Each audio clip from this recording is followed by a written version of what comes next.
Well, hello, everybody. Let me turn the music down a little bit. Happy Friday. Hope you all had a good week. Hope you all also as excited as I am for the new GTA. I hope you all watched the trailer. It looks amazing. I just have to say, I'm a GTA fanboy. But thank you so much for joining. From wherever you are in the world, it's appreciated. As you know, it's been a very busy week for me. I was at GamesCom. GamesCom is the biggest video game show in the world with over 350,000 attendees. I decided this year to front the bill to go there. And by the way, shout out to the team Ubisoft Germany for hooking me up with a ticket. That was very much appreciated. But other than that, I fronted the bill in order to go to Cologne to first and foremost interview today's first guest, Keisha Howard, founder of Sugar Gamers, creator of Faux, a new amazing game, and also Danny Peña, the creator and founder of Gamertag Radio, one of the longest running game podcasts, I think, in the world. And then on top of that, I knew that there was a large presence of different African activations in the business lounge. So for those who don't know, Gamescom has two different areas. The consumer area for all the fans, where you can get to play the games, get your hands on, you can geek out. And then you have the business area where it's a more toned down version of the geeking out. You can still geek out, but it's more, it's for the business folks.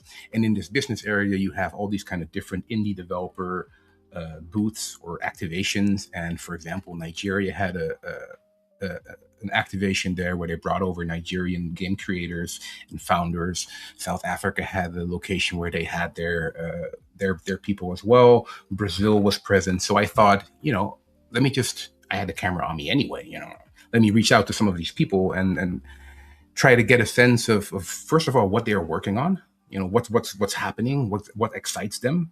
And also in general, just to show you all a kind of broader scope of the games industry and all the amazing people of color working in this industry. Anywho, now I know that everybody watching might not know exactly what Gamescom is, so I kind of borrowed an old video that my team at Ubisoft created back for Gamescom in 2019. So it's a bit of an older video, but I think it's a very funny and very interesting way to kind of introduce people to what Gamescom is. So let me share my screen and let me show. Oh, that is not the right video. See, there you go. There we go. This is the right video. Germany. As the sun rises over the Rhine, an extraordinary event is about to take place. A unique phenomenon that occurs every summer. Gamescom. This year, 373,000 hello, Floyd. Heard the call. Hello, Beetle. Thanks for joining. Thanks for commenting. An unparalleled show Beetle, you probably remember this video. Yeah, I think you were here. Nowhere else on Earth, these players have come together for the largest gaming event in the world. On the showroom floor, some players make impressive, colorful displays. Although this may seem like a clever way of warding off potential predators, these are actually community bonding rituals fueled by acceptance. That's one of the reasons why I really like Gamescom. It's like one of the biggest gathering of gamers all together celebrating video games. However, the many opportunities to play. So it was my honor to be able to produce this game event for as long as I did, for 4 or 5 years. And all types I haven't been able to do that for the last few years, but the German team is doing an amazing job this year and the last few years as well. So once again, this is not my video. This is an older Ubisoft video that I kind of repurposed for an explanation on what Gamescom is. A growing pastime among many players. But even in the most competitive of matches, at Gamescom, the calls of GG, unite everyone. That was exactly the in a idea. We wanted to try for this video. We had the While idea of the like endurance approaching of these Gamescom players as kind of is like a indeed impressive, anthropological even they must documentarian, rest and feed. like documenting this Using their weird highly thing called developed Gamescom. senses, players identify the nearest prey. They make use of carefully planned and perfectly executed tactical approaches in order to secure the meal that will provide the calories needed to sustain them. Video for is the almost rest over. It's a short of the video, day. 3 minutes. Mealtimes are also a prime opportunity to socialize, rest, This is before and Helldivers. check in with the community. This is Gamescom When they've had 2019. their fill, the sated gamers return to fearlessly navigate. But it's still the very massive representative crowds of what once Gamescom again. is. You get The the idea. climax of the I'm not going to show the full video. If you want to see the full video, it's on the YouTube channel. Sorry, the YouTube channel, the Ubisoft YouTube channel, Gamescom 2019, and you should be able to find that. So, Gamescom, huge event, 4 days of craziness. I was only there for, let's say, 24 hours, 22 hours. And I was super happy to be able to interview a person that was like super high on my list of people that I wanted to interview for Black Game Pro Sessions, Keisha Howard. Keisha Howard is the founder of Sugar Gamers, a community that she started almost 20 years ago. And she's kind of from there, ventured into consulting game industry folks and media, but also something that she started doing more recently is creating her own video games. Mindful, excuses. A interactive card game based around conspiracies and media literacy. It's super interesting. It's weird, but weird in a good way. Anywho, enough of me blah-blahing. I will just now share the screen. So it's a pre-recorded video, as you can imagine. I'll still be here live. So if you have any questions, feel free to ask them, put them in the chat. Also, share the video, make sure that we get as many viewers as possible. Not that I care that much about these kind of metrics, but I do think this is going to be a fun episode because on top of, as mentioned, Keisha Howard, we have an interview with Denny Peña, amazing guy, founder of Gamertag Radio. And then on top of that, we have Black Game Pros Conversations. Black Game Pros Conversations are these short style interviews that I've had with founders and creators in the gaming industry from all over the world, shot at Gamescom. Anywho, enough of me blah-blahing. Well, I'm going to blah-blah more in the video that I'm showing you, but without any further ado, here's Keisha Howard. Hello? I'm here. I have her, finally.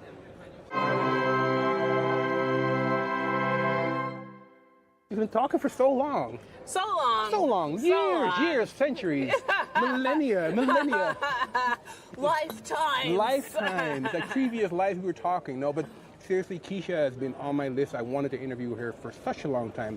Not just for the amazing work that she's been doing for Sugar Gamers. I'm going to look at you, by the way, because it's super weird to talk about you like you're not here.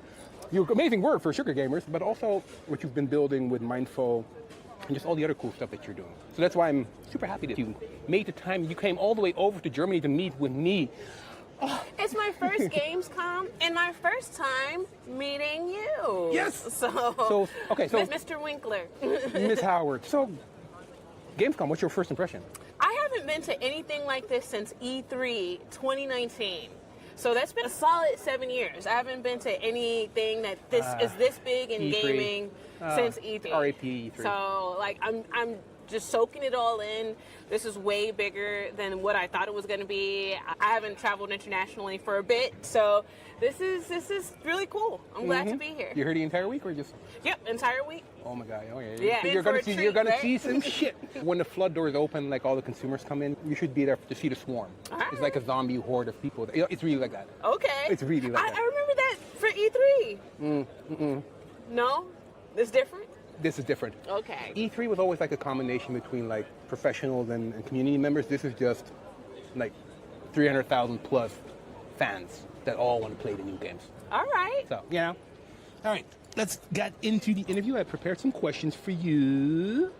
Hit me. So once again, I'm here with Keisha Howard, founder of Sugar Gamers, creator of Mindful, creator of Amazing Experiences, and here she is. So take me back to the beginning. Sugar Gamers, what gave you that feeling that you needed to create something back in the days? Because it's been a while, but still. All right, yeah. It was 2008. Almost 20 years. Fuck, you know. Wait a minute, almost? Yeah. My company's almost old enough to drink.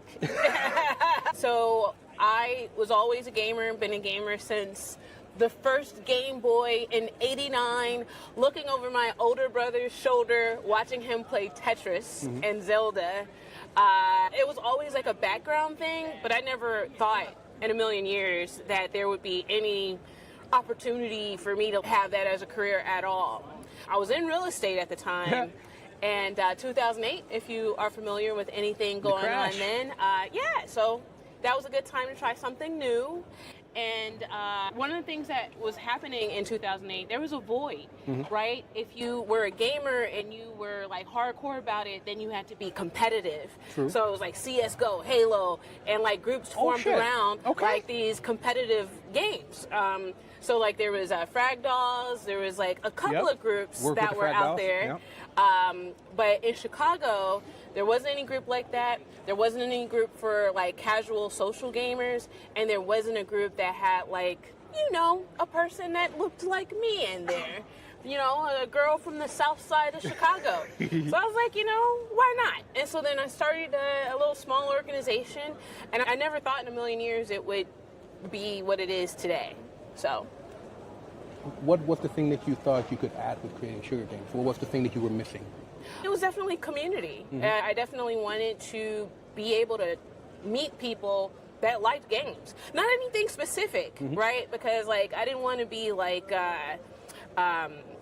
you know how like when people get into their thing, now everybody else that's not in their thing aren't a part of it anymore. True. So I wanted something like, oh, you like this? I like that. Let me teach you what I like. And like something that would bring people in, something that was like warm and welcoming no matter what level of gaming that you're in. If you like Tetris, let's go. You like Sonic, come on. Like it doesn't have to be like, oh man, I'm like hardcore at this specific game.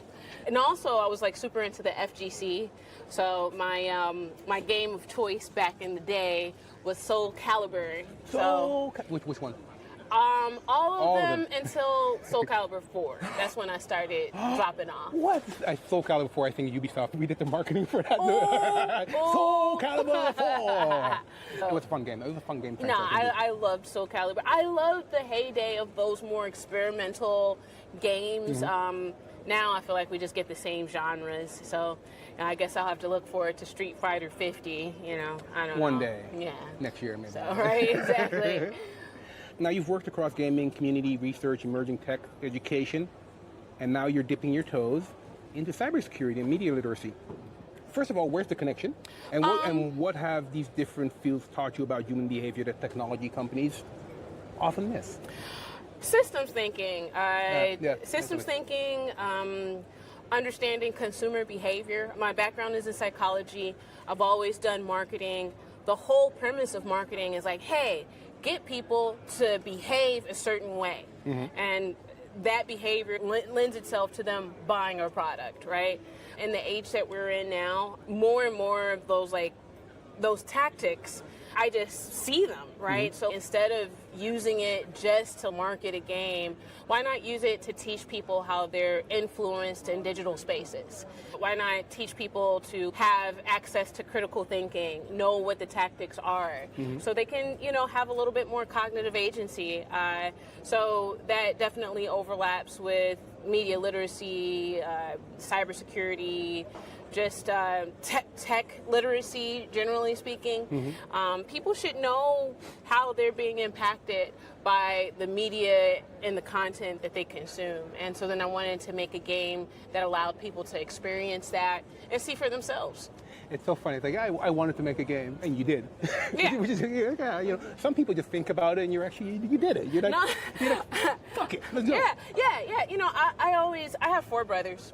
And so at the end of the day, I'm always just like, could I do it? Can I do it? Like, let's see. Like, there's nothing stopping me from trying it out. So, you know, like, why not? I think that a lot of people are stopped by this concept that they can't do something unless it makes money, or unless it's successful, or unless like, just try to do it first. Yeah. And not to say that it's any easier or harder, but that's kind of what keeps me motivated. Can I do it? And You can. Yeah. Apparently, I mean, you've proven it for Yeah, 20 well, years. why almost. not? Yeah. So what do your brother think about They're the work you very do? proud. Of course they are. But I mean, They're very proud. Do they work in gaming or something? No, but they all, more or less, at one point in time in their lives, were gamers. So they were my first friends. So before I had Sugar Gamers, my brothers are my best Yeah, of friends. course. My older brother, he got me into games. Final Fantasy II is what he used to Yep. teach me how to read. And so then we would play Final Fantasy II, and he would make me read all the female parts out loud. So every time Rosa had something to say, she's like, yeah, you gotta read it. You also voice acting, right? Yeah, I was all, yeah. He made me be a voice actor. It definitely, reading comprehension and just getting into that storytelling. And back in the day, he was only gonna get 4-5 games a year, if that. So, you know, the replayability of a game was everything. So I played Final Fantasy II like at least 12 times. But yeah, no, the brothers are super. I wish they gamed as much as me. I'm surprised I'm the one who got a career in gaming. So, and they do their own various things. But maybe I'll bring them back.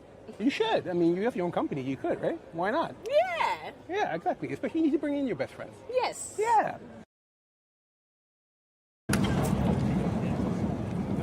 You've built much of your work outside of the traditional venture capital and corporate system. What has ownership meant to you, and what have you learned about building something sustainable on your own terms?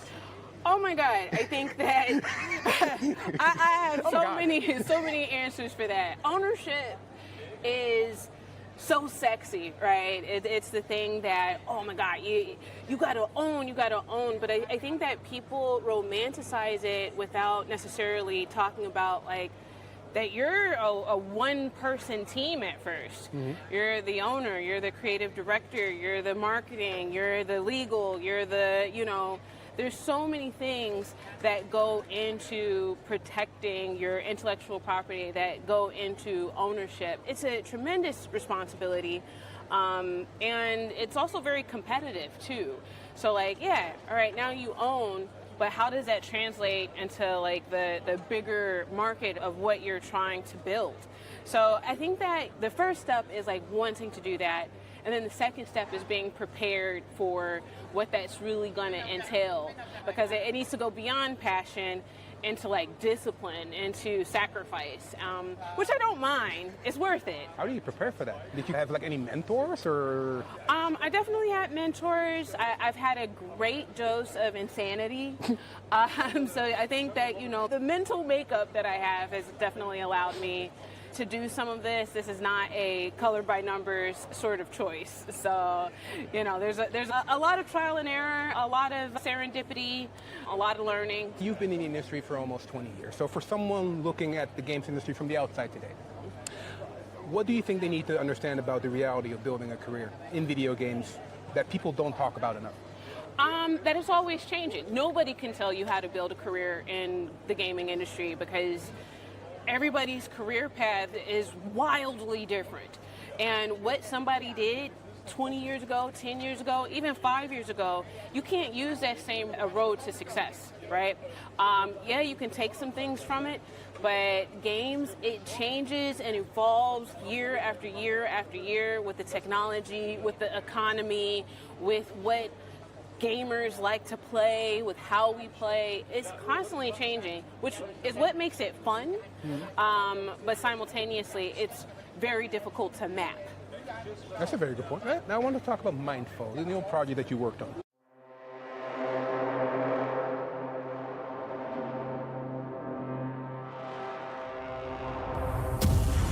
Welcome. Your participation is essential. Please review and accept the terms to continue. Click Accept to proceed. Good. Now we can begin. In a world where perception is shaped, twisted, and manipulated, we face an ever-growing maze of misinformation. Our minds are under constant attack. But what if you could fight back? We've always wanted to make real games for real people. Games that go beyond entertainment. Games that make you think, question, and explore. That's exactly what Mind Faux is all about. Mind Faux is an episodic escape room-style video game that challenges your media literacy and cognitive manipulation skills. As you solve intricate puzzles and uncover the truth, you'll find yourself immersed in a world where every decision you make reflects your understanding of what's real and what's fake. Our augmented reality-enabled card game lets you engage with the core themes of Mind Faux in the physical world, letting you hold the manipulation tactics in your hands. Join us in the fight for clarity, awareness, and real connection. Are you a mind friend or a mind foe? Where did the idea come from, and why did you feel gaming was the right medium to explore subjects like propaganda, misinformation, influence, and consent? Even though I think I already know the answer, I'm still going to ask you because people might not know. I mean, well, when we talk about gamification, like what are we really talking about here? And my background is in psychology. And I've also worked in marketing a fair amount of my working years. And the whole idea is to influence somebody's behavior, to influence someone to buy. And I think in today's environment, allowing people to be in experiences that simulate what it feels like to be influenced in that way, so people can have a bit more cognitive agency, a bit more choice, a bit more awareness. So that's what Mind Faux is all about. Like, could I gamify the things that make gamification such a useful tactic, right? So, and some of it, is fun, obviously, but some of it is pretty dark, manipulative, so on and so forth. And I think that it makes for a really interesting sort of game simulation. Super cool. So when somebody finishes experiencing Mind Faux, what do you hope they start noticing differently about the world around them? What I want people to notice is just how many things that are in our environment on a very regular basis that are sort of nudging our behaviors in one direction or another, and how that makes us feel.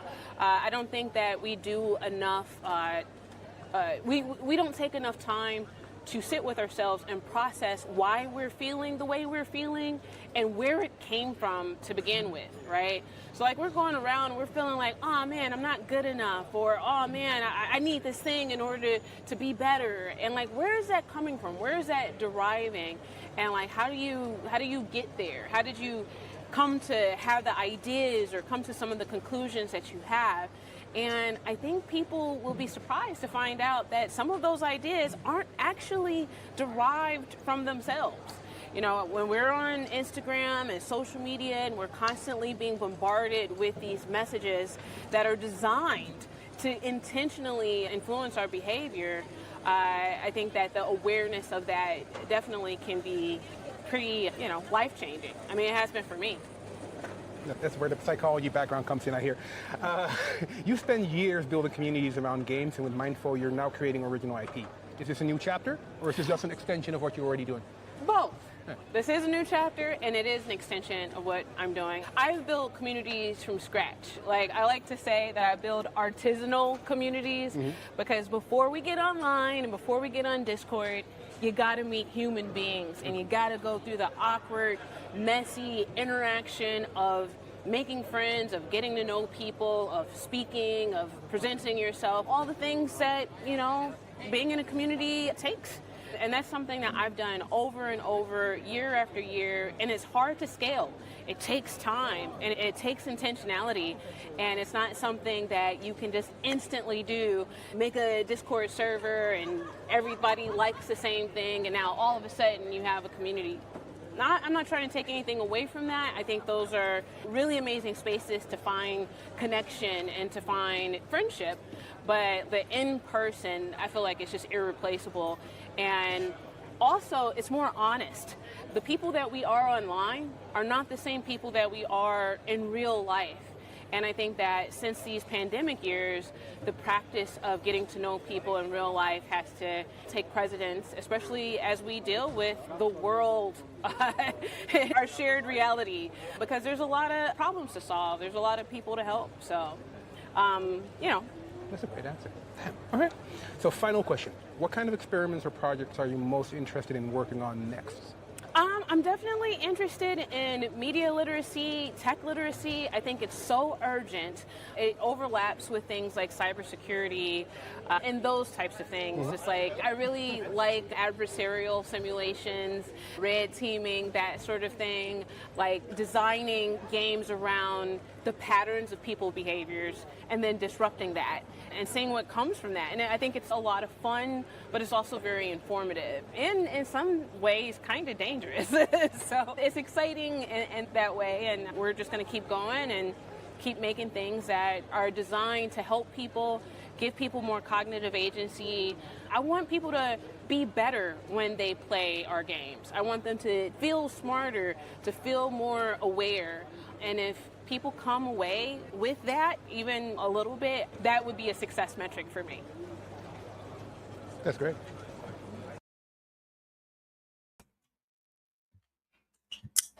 Yeah, I mean, see, that was exactly the reason why I wanted to interview Keisha, and I agree with you, Vito. Authenticity is key. It's so important. It's doing something that is true to your heart, whatever that is, and I think that's one of the things that I took away from this interview with Keisha, amongst other things. I mean, if I would have to kind of like summarize it, it's about building intentionality, staying adaptable, understanding that the system or that systems are shaping people and create things that leave them with more agency than that they had before. And I think that was amazing. I love it.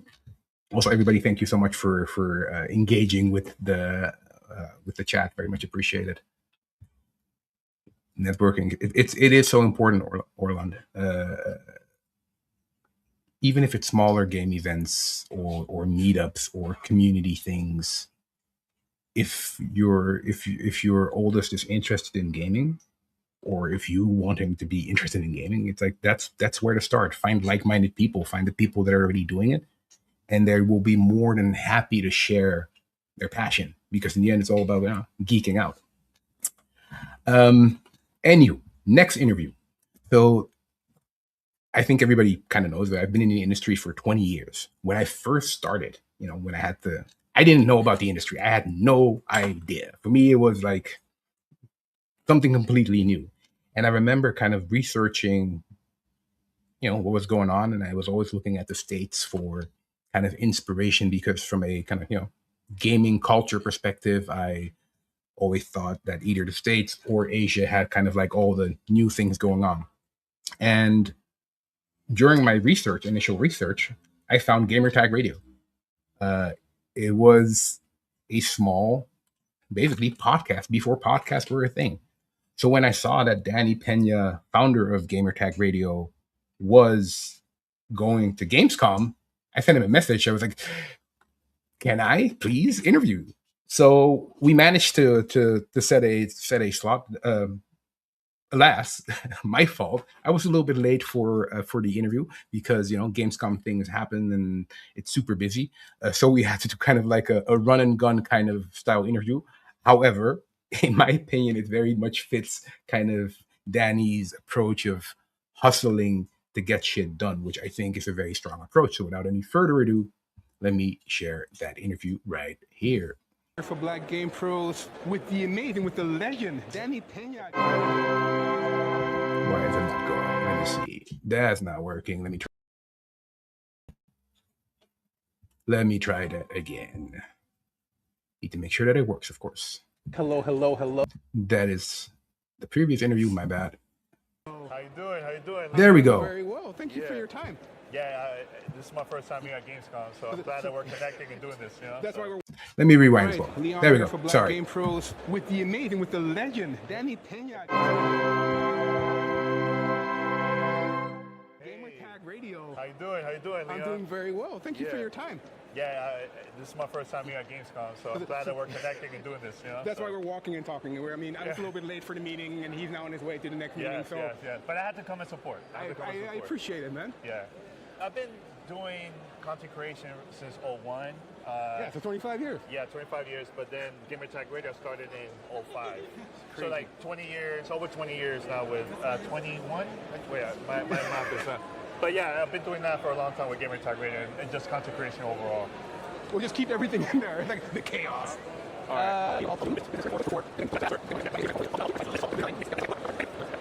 What's the biggest change that you've seen the industry go through? Well, several, besides the technology with podcasting and apps, at that time, a lot of gaming companies wasn't really working with that type of content. It was only media. So if you were like a well-known media outlet, they'll work with you.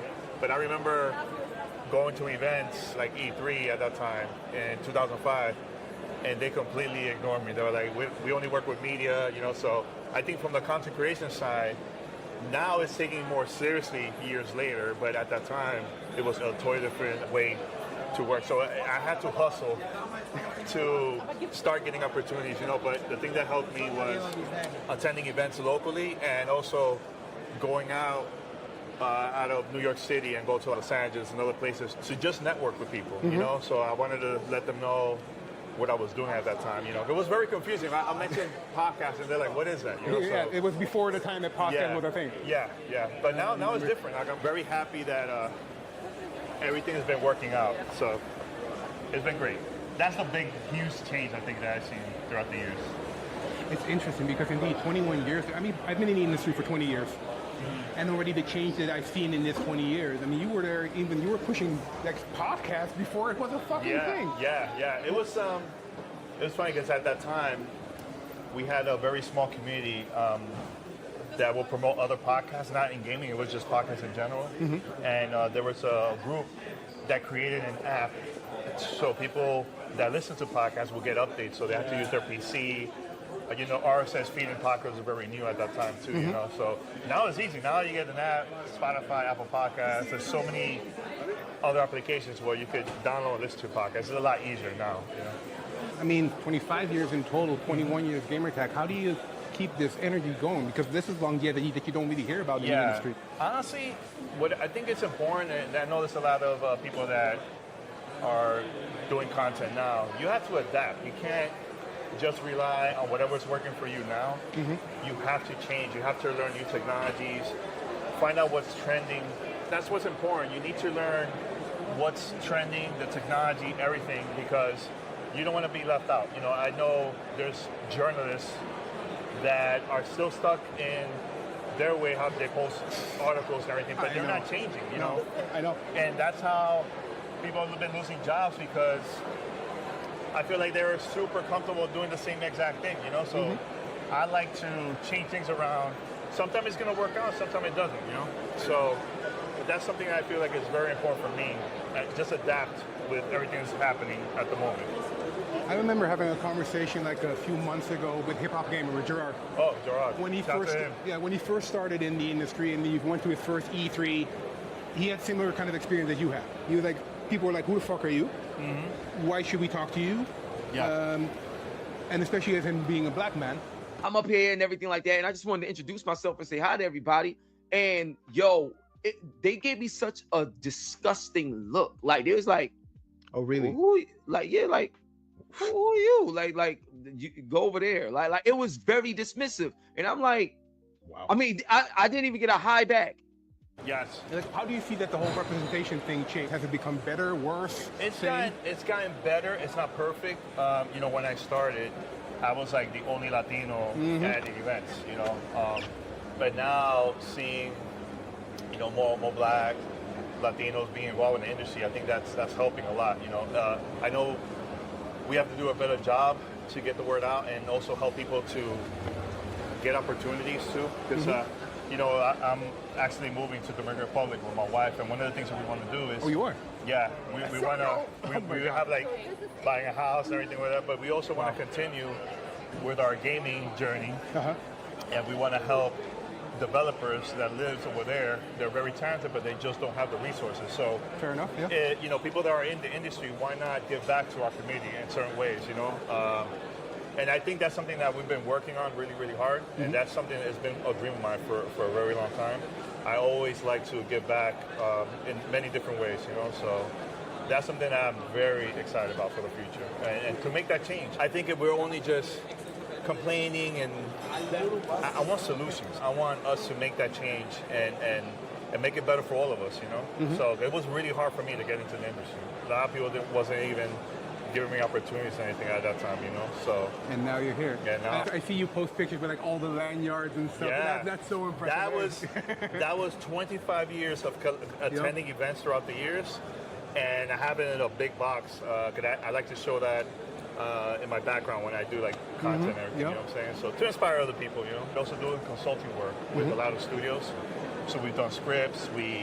I also help with media outreach. My wife, she's really good at brand marketing. One of the things that we've been working on is Wu-Tang Rise of the Deceiver. We work directly with like Ghost, and Reza, and everything. So, but also with Brass Line and Just Blaze, like we're very excited. I can't wait for people to learn more about the project. But you know that the reason why I got the opportunity, people saw my work of doing interviews on my own, just booking interviews on like major media outlets. You know, so I did that for Brass Line for the announcement last year. And it was all over. It was like an Entertainment Weekly, Rolling Stone, like I had the gaming outlets, but I also wanted to get the new audience into hip hop, you know. So that's dope, man. And I came from the hip hop industry back in the days too, so that's something that also helped me. What did you do before? Back in the 90s, I used to be one of the biggest hip hop promoters in Miami. So. Oh really? Yeah, I worked with Loud Records, Def Jam, Wyclef, KRS One. DJ Khaled, like I worked with. That's dope. We were really well known back then. Like I remember, you know, working with Fat Joe, Big Pun at that time. You know, so like it's something that I will never forget. But what I learned from that, I took it to what I'm doing now with and it works so well, right? And it works so well. It's the street mentality, man. Like I feel the hustle mentality. The hustle mentality. Yeah, like it's important to learn and go through that. You know, even in a conversation I had with Reggie Fils-Aimé, man, that was one of the questions I asked him. I'm like, how the Bronx, he's from the Bronx, from New York, and I'm from New York too, so I asked him how the Bronx helped you to where you're at today. And it was that, the business and street mentality, you know, like just learning the hustle and like how to do business and everything, you know, so, and also don't let others take advantage of you, you know what I'm saying? So, because I think in the early days of hip hop, a lot of record labels took advantage of artists in the 70s and 80s. Oh yeah, 100%. You know, so I think we're a lot better when it comes to like before signing deals, you know? So yeah, I mean, we could be talking about this for hours. It's a great conversation I'm having with you, man. So whenever you're ready to do this a longer we'll do a time. proper session. Yeah.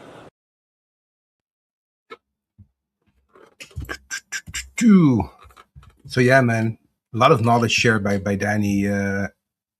I know, you know, it's called Black Game Pros Mixer. I am very much aware that he's Latino, but still, I think it's important to show the perspective of someone who has been in this industry for over 20 years, killing it, building, and doing amazing things. To wrap up today's episode, we have a short video, not to say short, it's 8 minutes, I think. No, 4 minutes, of Black Game Pros Conversations. So Black Game Pros Conversations are, you know, short conversations I've had with industry leaders that I met at GamesCom this year. And I asked them the question, what are you working on that excites you right now? I think a lot of times we're very focused on, you know, the day-to-day, you know, doing task A, B, C, and not really that being that much in touch with our excitement. So I thought it was a fun question to ask, and very big shout out to to everyone that was able and available to answer my question. There are multiple questions, so I think I will release more videos throughout the next weeks. By the way, before I forget, also a big shout out to Eli for helping me, for connecting me with the amazing Keisha. He put her on my radar. For Eli Harris, previous or former Black Game Pros alumni / speaker. Thank you so much for making that connection.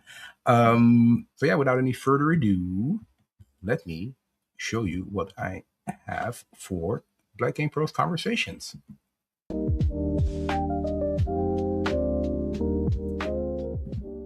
Oh, well, we're working on a core party game, which is essentially trying to provide access to more not core gamers, so to speak. So we want to get involved in a bit of using your smart TV as your main screen and your mobile as your controller. So being able to break down those barriers. The game is called Sunday School.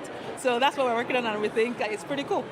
I'm always up to something crazy. I'm the chairman of the board at Games for Change, so I'm always working on creating opportunities for people to tell their story, creating opportunities for parents and teachers and educators and organizations to learn more about how games can bring such positive change in the world. Always working on that stuff as well. And then also always looking to mentor and help as many people as possible, because I just feel like the more we give back, also the more you receive and the more good we can do in the world. Yeah, so one of the things that we're doing as Games Week Africa is making sure that we shine a spotlight to African talent. But what I'm really keen on is the collaborations that we're having, like with the German government, the Goethe Institute in particular. We've got a connection that we call Games Connect Africa, which is bringing festivals and events around the continent and making sure there's collaboration and community, and that's the key for us to unlock the industry. I've got a film project that's working on the craft of play. We've done two things so far, which is the archiving and learning about what archiving is, but also educating people on the things that happen on games. So you stop listening to angry people on the internet that have no idea about what devs do. And second of all, we're trying to teach people how to transition out of gaming and transition into gaming, because most people have those skills but don't know how to utilize that. And that's what I'm doing at the moment. We have a great foundation. We have a couple of games in development, a few client games released, over 40,000 followers, over 20 million impressions. So we have a good foundation. And now it's pushing that to the next level and growing everything by 10x over the next 2 years. And what that looks like is more games from Africa to the world, with our attention to detail, with our focus on quality. So that's a big general focus. It's looking like both entertainment and slight impact games, but we think we can merge that and make that really fun. Well, I would say it's our pre-accelerator, really. For me, I believe the development of an industry can only be achieved when you have more sustainable studios.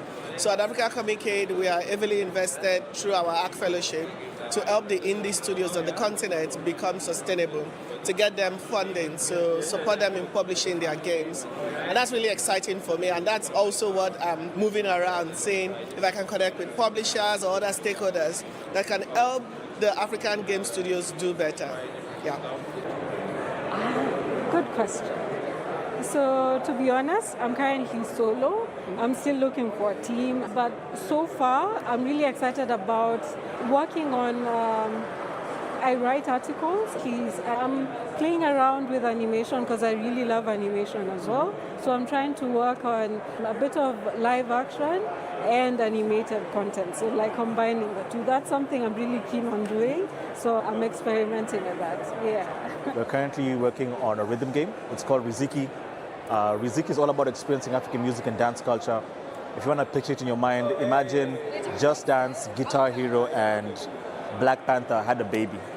And that's what we're working on. The story follows two characters, Nabu and Moja. They're the heroes of our story, and they're being guided by the ancient spirit called Riziki. Riziki is a spirit of unity, and the one way we saw of really showcasing what unity can do is through our music, right? Our music brings us together, whether we don't understand even the language, we don't even understand maybe the culture fully, but there's something about it that brings us together. I'm currently working on a fashion game where you dress up cool African fabrics. You can dress up both male, female, change skin color, and basically we're just trying to highlight African fashion and show it to the world, and that's the game we're building, yeah.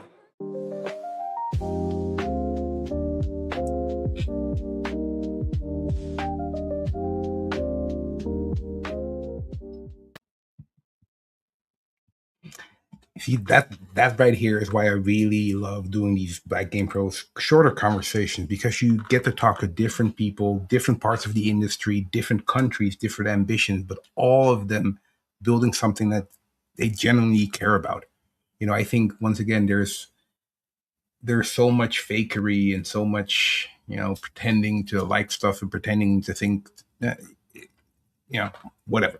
I think that's why I think it's so wonderful to have these conversations where people really share their passion, what they're passionately building, creating.